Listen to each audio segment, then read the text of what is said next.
Pili, napenda kuwajulisha umma kwamba katika hatua nyingine Jeshi la Polisi mkoa wetu wa Mtwara linamtafuta mtu mmoja anayefahamika kwa jina la Ali Geukwa kwa tuhuma za mauaji ya marehemu anaitwa Fatuma Chionda miaka 47. Huyu marehemu alikuwa ni mkulima mkazi wa kijiji cha Nangomba. Nangomba iko katika wilaya ya Nanyumbu. Mtuhumiwa huyo alitekeleza tukio hilo tarehe 2 mwezi wa 3 mwaka 2025 na kutoweka kusikojulikana. Sababu inasadikiwa waliondoka pamoja na walikuwa wanaishi pamoja, walikuwa wapenzi, na baadaye waliondoka, walipoenda aliporudi akarudi peke yake huyo.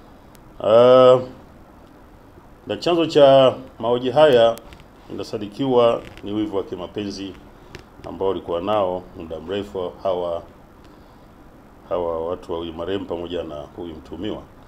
Walikuwa wanagombana mara kwa mara.